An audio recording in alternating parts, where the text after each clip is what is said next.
CA foundation का time table आ गया है। अब सिर्फ 90 डेज़ बचे हैं लगभग, एंड अभी तक एग्ज़ाम वाली प्रिपरेशन नहीं हुई। यानी कि अब 90 डेज़ में आप कैसी स्ट्रैटेजी अपनाएं कि आप पास हो जाएं, क्योंकि अभी तक आपकी पढ़ाई नहीं हो पा रही है, या कुछ सब्जेक्ट तो ऐसे लग रहे हैं कि इतने डिफ़िकल्ट हैं कि कॉन्फिडेंस बिल्डअप नहीं हो पा रहा है, एंड एनजाइटी होने लगती है जब चैप्टर नंबर 1 से पढ़ते हैं। स्क्रैच से पढ़ने में बहुत एनजाइटी होती है जो आपके कंसंट्रेशन को बहुत डिस्टर्ब करती है। तो इन सब सवालों के जवाब लाई हूँ मैं इस वीडियो में। अगर आप सीरियस कैंडिडेट हैं तो ये वीडियो पूरा देखिएगा, 100% पास हो जाएंगे। फर्स्ट ऑफ ऑल, अगर आप वही पुरानी स्ट्रेटजीज़ अपना रहे हैं कि हर एक सब्जेक्ट के चैप्टर नंबर 1 से, तो प्लीज़ बिग नो है। स्टार्ट हमेशा मोस्ट इम्पॉर्टेंट चैप्टर से, यानी सबसे ज़्यादा जिसमें मार्क कंज्यूमिंग है वहाँ से पढ़ना चाहिए। फिर उसी चैप्टर की प्रैक्टिस करनी चाहिए from MTPs, RTPs and PYQs। सिर्फ सिलेबस के जो क्वेश्चन होते हैं वो आपके लिए सफिशिएंट नहीं होते हैं। फिर उसके बाद नेक्स्ट चैप्टर उससे जो लीस्ट इम्पॉर्टेंट है वो पढ़ना चाहिए। यानी कि अगर मैंने इससे पहले जो चैप्टर पढ़ा वो 15 मार्क्स का आता है एग्ज़ाम में, तो उसके बाद 15 मार्क्स से जो कम चैप्टर इम्पॉर्टेंट आता है वो पढ़ना है।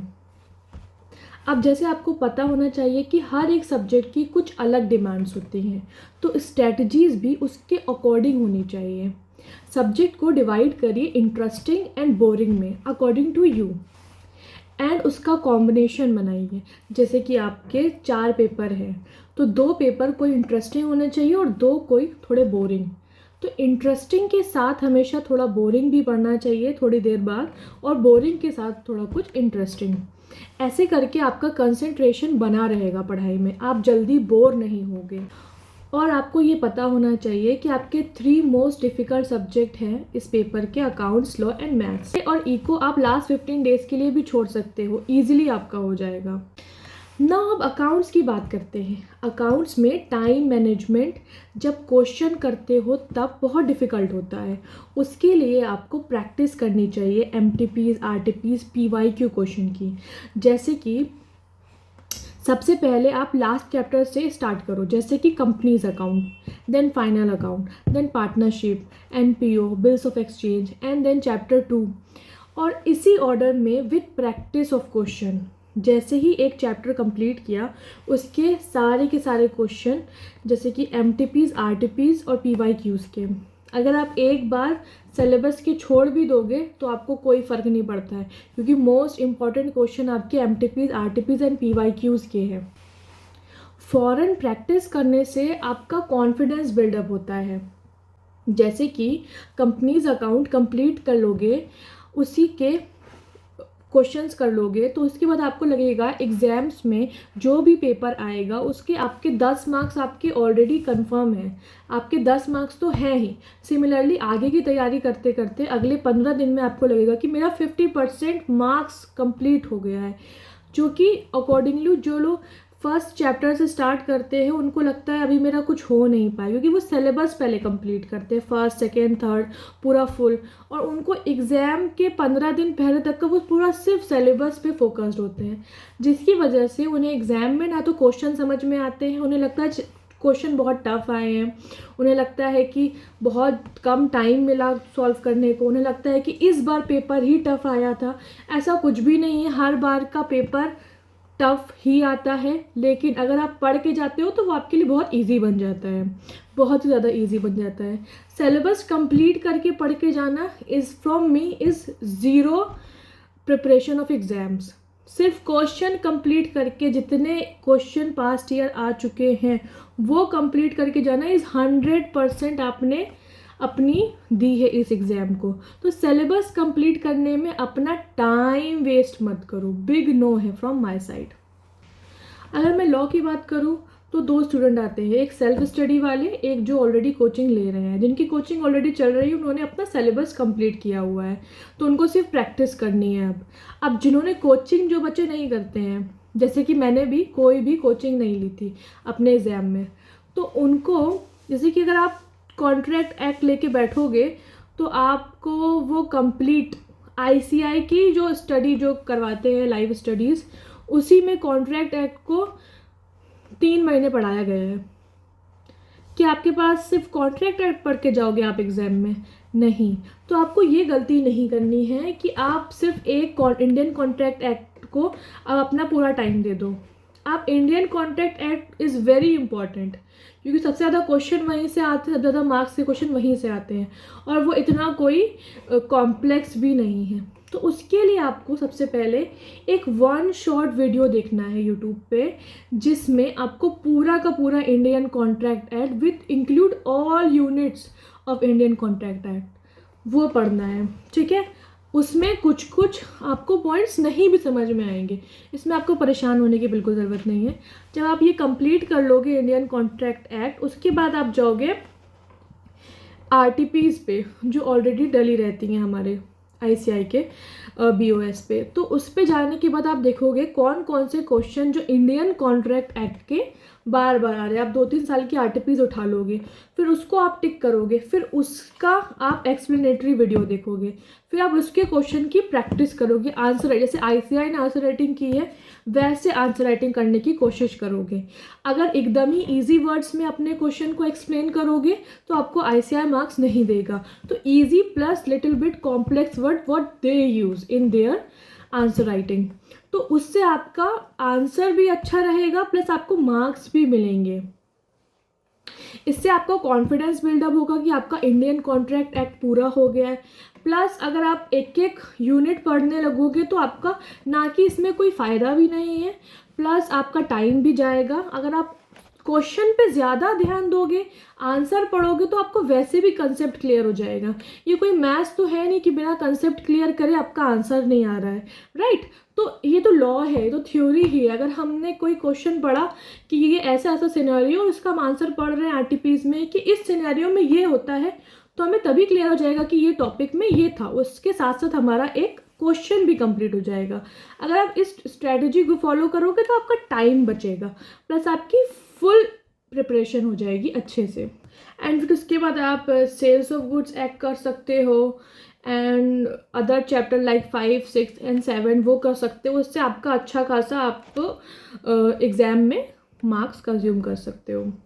लॉ में स्पेशली क्वेश्चन को समझने में टाइम लगता है, क्योंकि इसमें प्रोविजंस लगते हैं अलग अलग, इसलिए practice of all type of question is very important.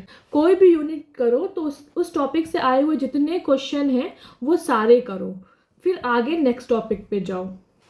अब बात करते हैं क्वांटिटेटिव एप्टीट्यूड की।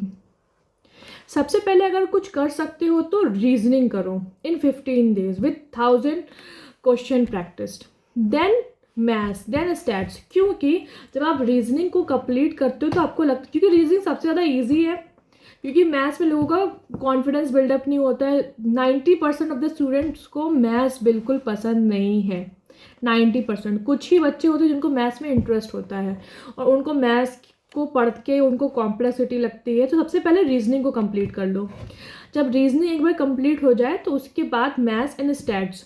मैथ्स में अगर आप एक एक कंसेप्ट की वीडियो देखोगे जो आपके यूट्यूब पे डली है, जो आपके एजुकेटर पढ़ा रहे हैं, तो उससे आपका कोई फ़ायदा नहीं है। मैथ्स में आप 100 क्वेश्चन जितने आ चुके हैं मैथ्स के, वैसे सीरीज़ देखो जो सिमिलर टाइप के क्वेश्चन आ चुके हैं, वैसे अगर आप वीडियो देखोगे। क्योंकि एक कंसेप्ट पे अगर आप 10 वीडियो देख रहे हो, 10 क्वेश्चन देख रहे हो एक ही कंसेप्ट पे कि एक ये सीरीज़ कैसे सॉल्व होगी, उसके आप 10 क्वेश्चन देख रहे हो वीडियो पे, सबसे पहले आपके 10 सिमिलर टाइप के क्वेश्चन सॉल्व हो जाएंगे, प्लस आपका एक कंसेप्ट भी हो जाएगा। तो आप क्वेश्चन टू सिलेबस पे जाओ। सिलेबस टू क्वेश्चन पे जाने का कोई फ़ायदा नहीं है, क्योंकि ये आपके एग्ज़ाम में कोई हेल्प नहीं करेगा। अगर आप क्वेश्चन टू सिलेबस के कंसेप्ट पे जाओगे तो वो आपको ईजिली आपके सारे क्वेश्चन की प्रैक्टिस हो जाएगी, साथ में आपका कंसेप्ट भी क्लियर हो जाएगा। नाउ उसके बाद आपको मैथ्स के कुछ ट्रिक्स के वीडियो देखना है, जो मैथ्स में जो कुछ ट्रिक्स होती है क्वेश्चन को जल्दी सॉल्व करने की।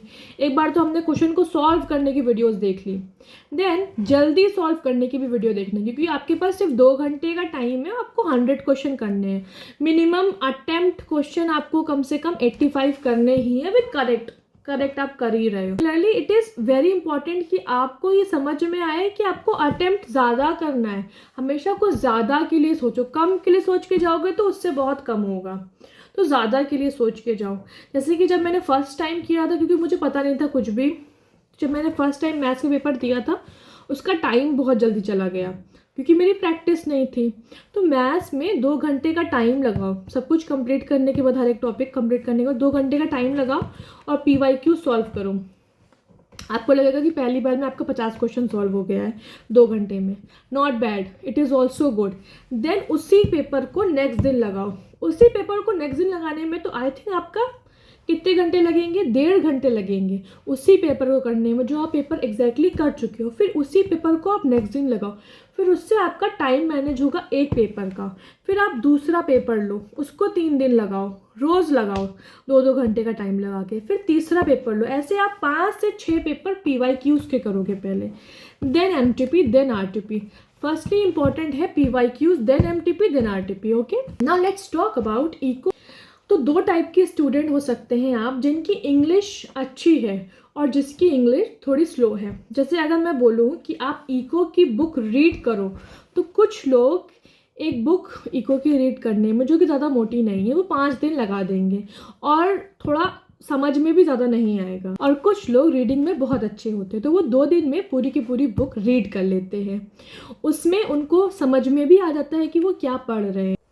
अगर आप फर्स्ट कैटेगरी के स्टूडेंट हो, जिनको रीडिंग अच्छे से नहीं होती, जिनको अगर रीड करते करते समझ में नहीं आता, या तो उनकी रीडिंग फास्ट नहीं है, तो उसके लिए आप एक काम कर सकते हो, समरी ऑफ इको। इको की समरी यूट्यूब पे डालो कि इको का रिवीजन वीडियो डालो, तो पूरा का पूरा 3-4 घंटे का वीडियो आ जाता है, पूरा का पूरा उसमें इको रिवाइज करते हैं लोग।